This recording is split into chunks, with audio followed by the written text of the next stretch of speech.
Hey guys, Blue Mutter here. Sorry for the dual camera view. I don't know, it might look a little bit cool, but it was the only way I could capture both the front and back of my camera because it wouldn't let me switch it while I'm recording. So anywho, working on my wife's 2003 Ford Windstar again. It didn't have any heat this year, so obviously it's getting colder out. The front, I've already diagnosed and fixed it. It was a classic blend door actuator motor. The gears were stripped on it, so it was making your typical click, click, click noise whenever you're changing the thermos or your temperature gauge, you know. So in here in the back of the van, and the kids' rear heat, it's been out for since last year. Last year I didn't really care to diagnose it, you know. We just kind of blew the front heat and just warmed the whole van like that. But this year, a little bit more concerned about it. Probably gonna have a colder winter. Last year was kind of mild. So I'll flip you guys around here. There we go. Excellent. Hey, that works out pretty good. Excuse the mess. This is a working child's van. But so basically what we are going to do here to get to the blend door actuator in the back is this here is the driver's side of the van. So we are going to have to remove this panel right here. All right.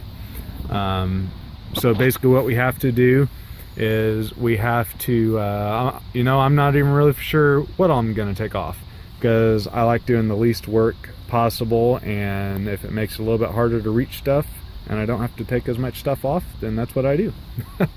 But I've already removed the power sliding door motors because everybody knows that they go out in these types of vehicles, you know, they start having problems and they don't want to close and open when they should. So hey, custom weight reduction on the van. So yeah, whenever I open it up I'll show you guys that. But yeah, so I'm gonna pause you guys and I'm gonna remove this cover. So basically what you got to do is see these little hooks right here, or little screws right there. You got to take those off. You got to take this little trim piece off right here. It helps on the front here. It helps to take the seat belt off right there. I know I'm getting a little bit blurred vision. The camera's having trouble focusing. There it goes. So, and to do that, you just need one of these. I believe it's a star that's in there, but I just use a little hex key thing. So I just use that to get it off. So I will pause you guys and be okay. Alrighty, so I got all the items removed. So here's where the rear seat belt is. I got that piece removed. I got that piece removed there where the middle seat belt is. And basically whenever you remove those two and also these two screws and pull that over this here trim piece, it basically just pops right out. There's no special tools required or anything like that. So for the seat belts, this rear seat belt here, you can see it's a star, but I just used a 1/4-inch hex bit. Just use that to take it off. And then this middle seat belt there, that just uses a 17mm bolt. So those come off very easy. So I've already got my van running. It's already warmed up. So you basically just pull that back here, and this is what is inside. So we'll come back here. Down here's your blower motor.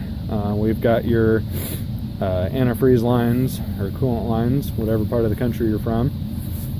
They're coming up from your underbelly there, going into your heater core. There's your blend door actuator.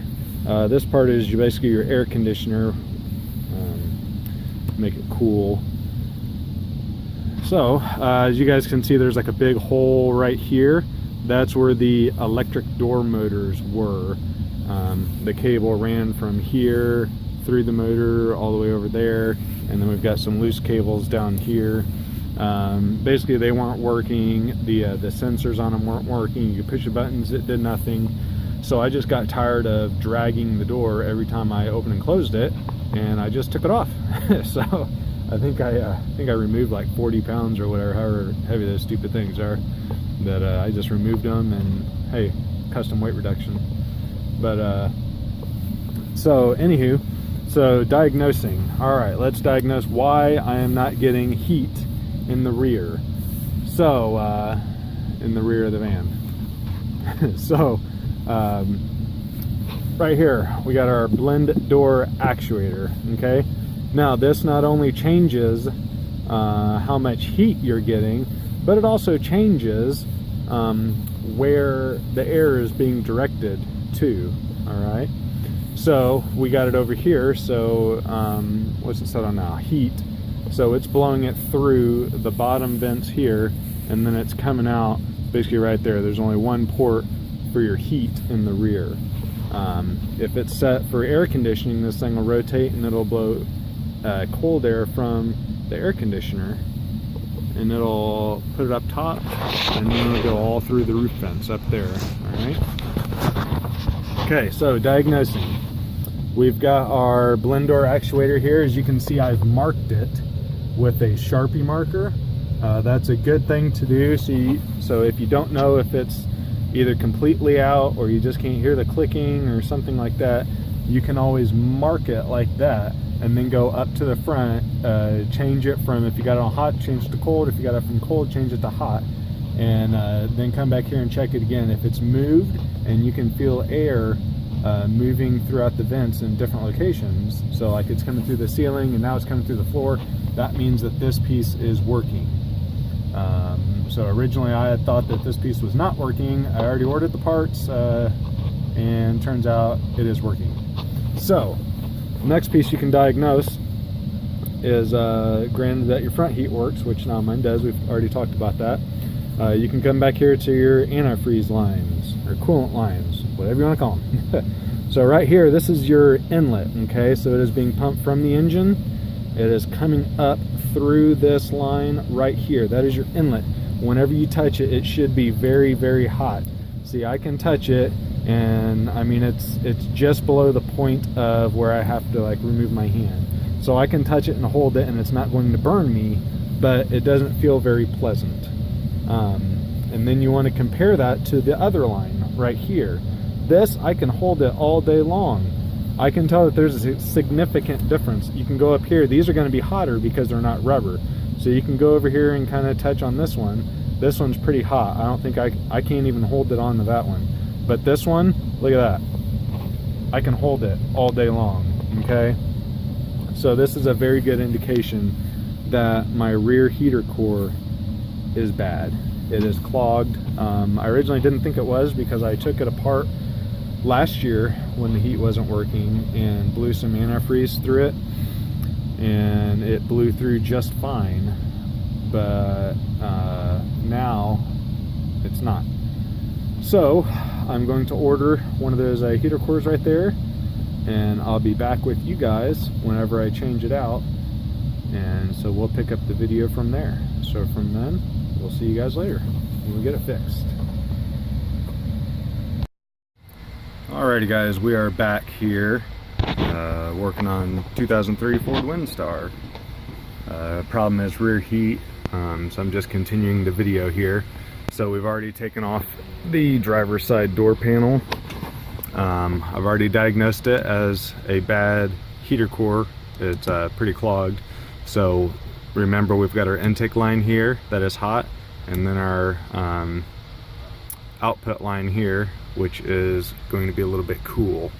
It is not blowing any hot air at all to the back where the kids are. So we're going to take this heater core out.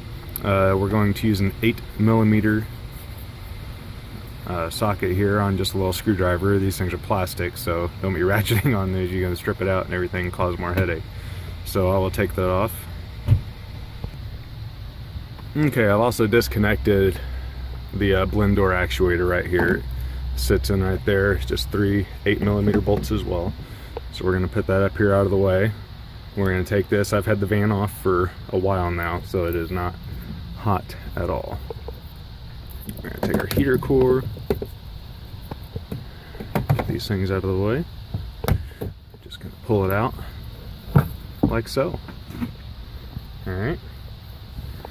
Now notice the heater core is not damaged. It's got the little foam insulation around. Now I saw whenever I was buying my heater core that there's two different styles here for the Ford Windstars. So we've got the curved pipe here, which is what mine has, and then there's another style as well that just had a straight pipe like that. So whenever you order them, make sure you at least peek in behind your cover to see that you have the correct heater core. So I'm going to be using some pliers. I'm going to take some pliers and take these off and pull them out. I do have some paper towels here with me. I'm going to be using some paper towels to soak up whatever kind of antifreeze drips down. That way it doesn't get on the van's carpet or anything like that. So I will go ahead and take these lines off and I will be right back. Alright, we're back. So I've got the brand new heater core installed on here. The one I had didn't have the foam pre-installed, so you want to make sure you get that little foam insulation on there. Sorry about the lighting, guys. It's dark outside and I'm using my my work lights. You can't really see them, but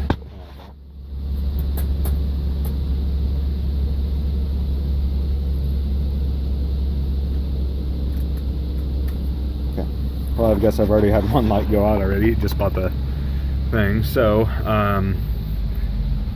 I remote started the van, so we've got coolant going through here. I also pre-filled the heater core, that way it minimizes the air in the system. So remember to replace this plastic piece back on there, that way, as I've done before, that way whenever you go to put your heater core back on, you're not missing it and you don't have to take it all apart again. So we've got it in here, got the clamps back. Right now the van is running, so we're checking for leaks. 0 leaks. Awesome. So now we're just going to take this puppy, we're going to slide it back in here. Alright, so the van's running, we got the heat going. So I'm going to bolt these 3 bolts back in. So it only takes 3 8mm bolts, as I said before, to put this thing back in. And then I'm also going to put the blend door actuator back on, and by that time the van should be warmed up. Alrighty, so now I got everything put back together. We've got a cover plate on here. There is a small rubber seal that goes around this plastic piece, your heater core cover, I guess is what it's called.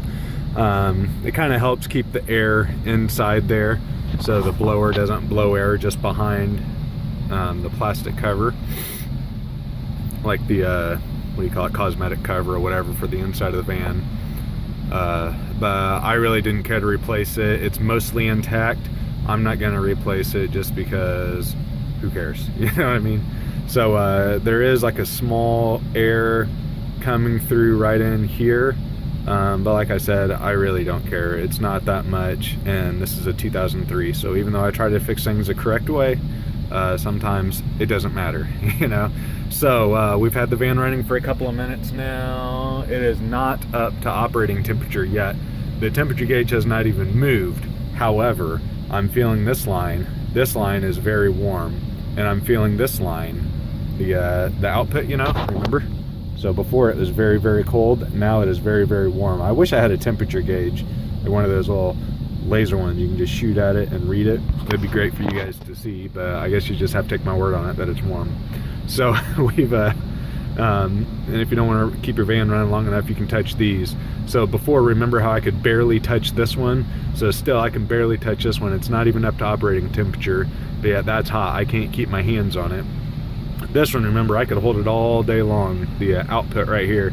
It is slightly cooler, which it should be. It should be slightly cooler. Unless you have the blower off, then it should be the same temperature.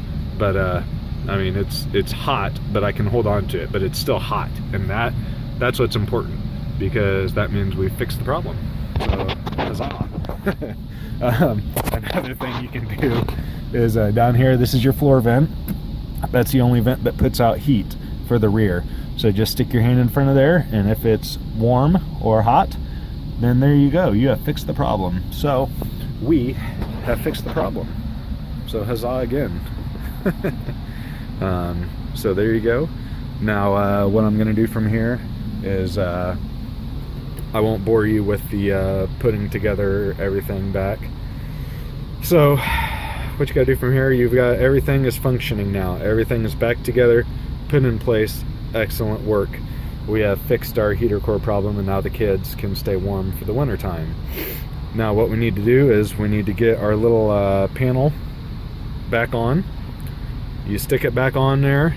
Make sure you get under all the little covers right there. Make sure you get it back there. There's going to be 2 screws right here for the little cargo net. Here, I'll show you on this one. 2 little screws for the cargo net. Okay, and then we've got our little plastic pieces right there.